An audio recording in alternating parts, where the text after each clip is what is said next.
এবার আমরা বোঝার চেষ্টা করি, আল্লাহ যে বললেন রোজার দ্বারা তোমরা তাকওয়া হাসিল করতে পারো, এই কথার মর্ম দাঁড়াইল রোজার দ্বারা তোমরা গুনাহমুক্ত হতে পারো। রোজা হইল গুনাহ থেকে মুক্ত হওয়ার একটা সহজ ব্যবস্থা। রোজা হইল গুনাহ থেকে মুক্ত হওয়ার একটা সহজ ব্যবস্থা। যেমন ভাবে নামাজ সম্পর্কে আল্লাহ বলেন ইন্নাস সালাতা তানহা আনিল ফাহশাই ওয়াল মুনকার। নামাজীকে সব রকমের গুনাহ থেকে বাঁচায়। নামাজীকে গুনায় লিপ্ত হতে দেয় না। তাইলে নামাজ যেভাবে গুনাহমুক্ত হওয়ার একটা ব্যবস্থা, ঠিক তেমনি ভাবে রোজাও গুনাহমুক্ত হওয়ার একটা ব্যবস্থা। নামাজ কিভাবে গুনাহমুক্ত হওয়ার ব্যবস্থা?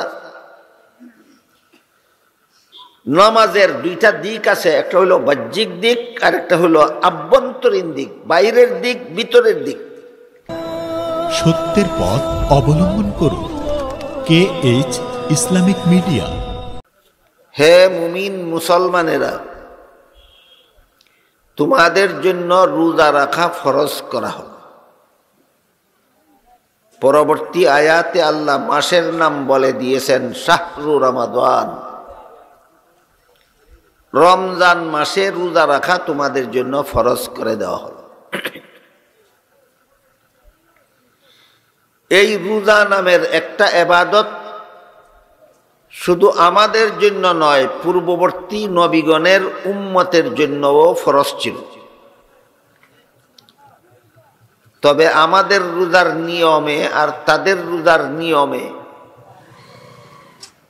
আমাদের রোজার পরিমাণে আর তাদের রোজার পরিমাণে, আমাদের রোজার পদ্ধতিতে আর তাদের রোজার পদ্ধতিতে ব্যবধান ছিল,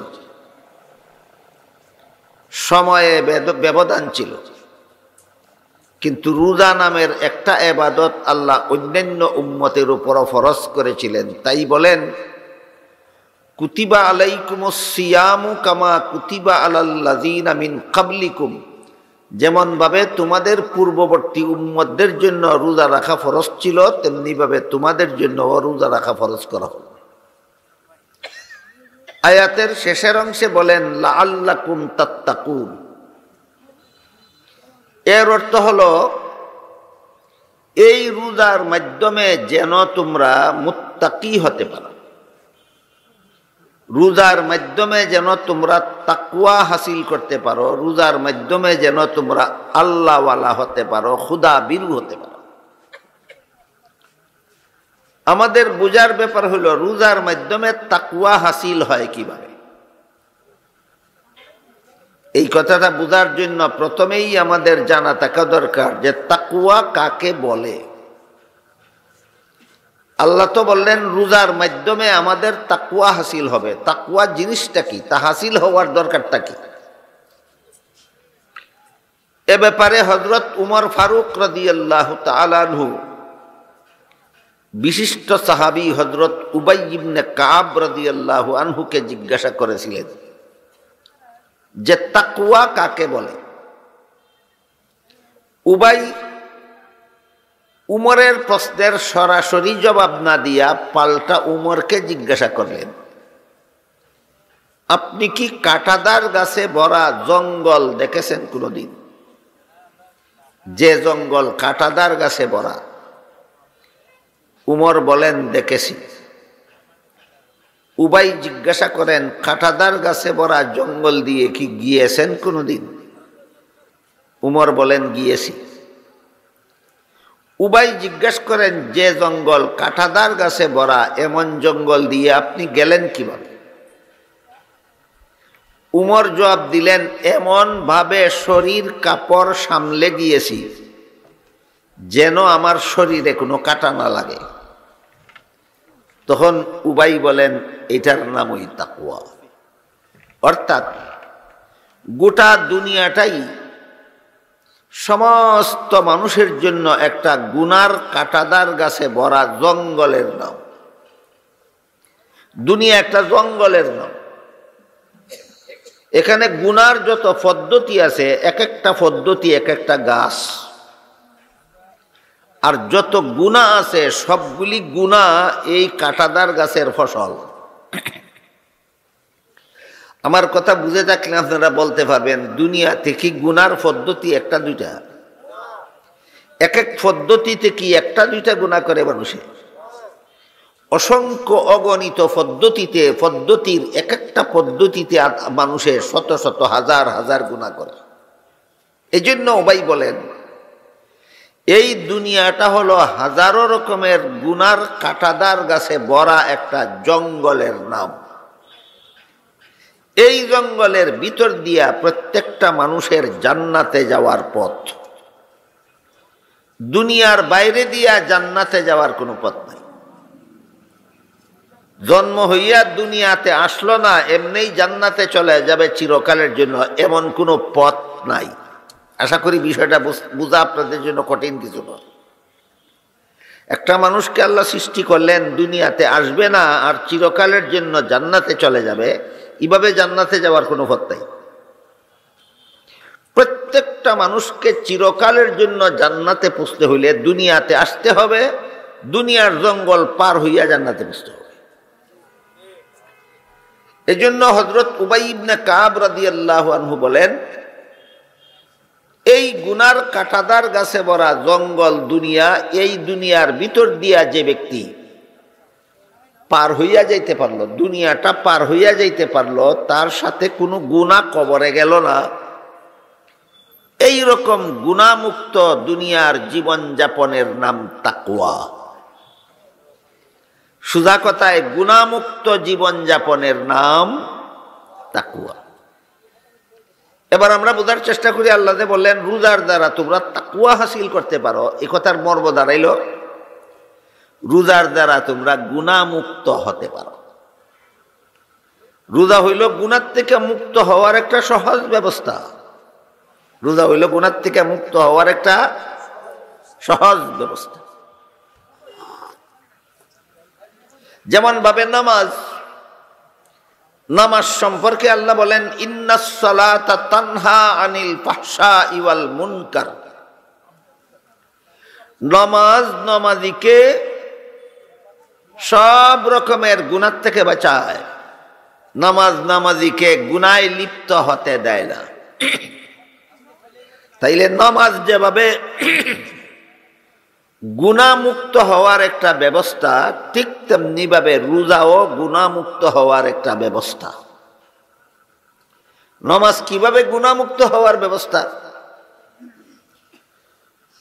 নামাজের দুইটা দিক আছে, একটা হলো বাহ্যিক দিক আর একটা হলো আভ্যন্তরীণ দিক, বাইরের দিক ভিতরের দিক। একটা নামাজ আছে বাহ্যিক নামাজ আর একটা নামাজ আছে আভ্যন্তরীণ নামাজ। মানুষের শরীরের বাইরের অংশ একটা, ভিতরের অংশ আর একটা না। ঠিক তেমনি ভাবে নামাজের বাইরের একটা অংশ আছে, ভিতরের একটা অংশ আছে। রোজারও একটা আছে বাইরের অংশ, একটা আছে ভিতরের অংশ। নামাজের বাইরের অংশ হইল নামাজের ফরজগুলি ঠিক মতে আদায় করা, নামাজের ওয়াজিবগুলি ঠিক মতে আদায় করা, নামাজের সুন্নতগুলি ঠিক মতে আদায় করা। যেই ব্যক্তি নামাজের সবগুলি সুন্নত আদায় করে নামাজ পড়ে, তার 2 রাকাত নামাজের ওজন হাসরের মাঠে মিজানের পাল্লায় এত ভারী হবে যে সুন্নত মতো নামাজ পড়ে না, তার সারা জীবনের সমস্ত নামাজের সওয়াবের ওজন এত ভারী হবে না। এই কথাটা না বুঝার কারণে আমাদের সমাজের সাধারণ মুসলমান, তো সাধারণ মুসলমান অনেক আলেমরা পর্যন্ত বুঝে না যে নবীর সুন্নতের দাম কত। যে ব্যক্তি পুরাপুরি সুন্নত পথে নামাজ পড়ে, তার 2 রাকাত নামাজের সওয়াবের ওজন এত ভারী হবে যে সুন্নত মতো নামাজ পড়ে না, তার সারা জীবনের সমস্ত নামাজের সওয়াবের ওজন এত ভারী হবে না। এর উদাহরণ হইল, একজনে 1 লেখলো, 1 ডাইনে কোনো শূন্য দিল না, এটা কি 10 হইব কোনোদিন? না চিরকাল একই থাকবো? আরেকজনে 1 লিখা ডাইনে 2টা শূন্য দিল, তার 1 রইল না 100 হয়ে গেল? যেমন ভাবে 2টা শূন্য 1 100 বানিয়ে দেয়, ঠিক তেমনি ভাবে নমাজের সুন্নত গুলি 1 রাকাতের নমাজকে 1000 রাকাতের সমান বানিয়ে দেয়।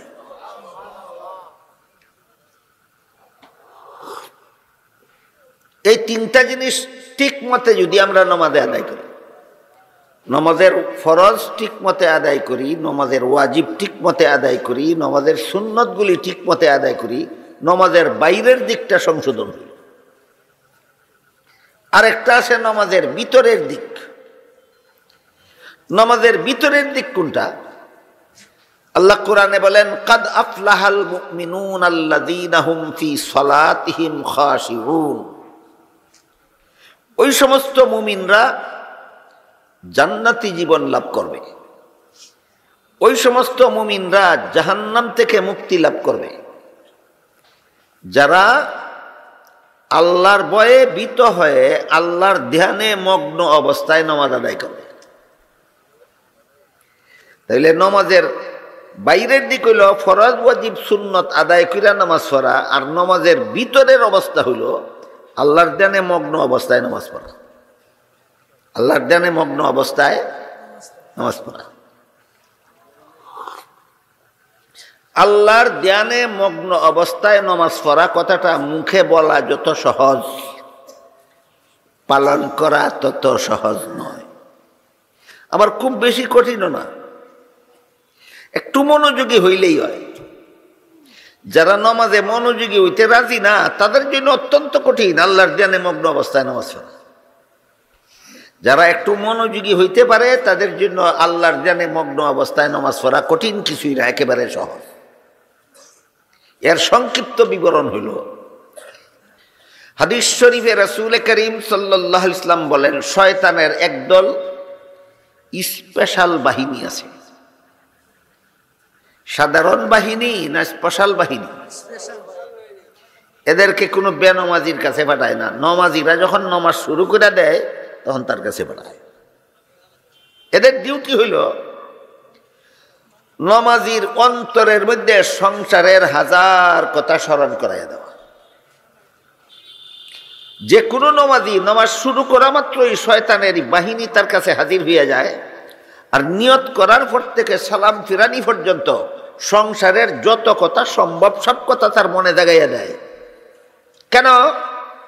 আল্লাহর ধ্যানে মগ্ন হইয়া যেন নামাজটা পড়তে না পারে।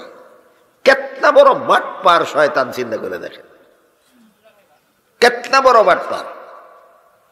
তোরে দোকানের কথা স্মরণ করাইয়া দিব, তোরে ক্ষেতের কথা স্মরণ করাইয়া দিব, তোরে চাকরির কথা স্মরণ করাইয়া দিব, তোরে ধন সম্পদের কথা স্মরণ করাই দিব, তোরে বিদেশের কথা স্মরণ করাই দিব, বাড়ি ঘরের কথা স্মরণ করে দিব, বিবি বাচ্চার কথা স্মরণ করে দিব, তুই যেন আল্লাহর ধ্যানে মগ্ন হইয়া নামাজ পড়তে না পারো।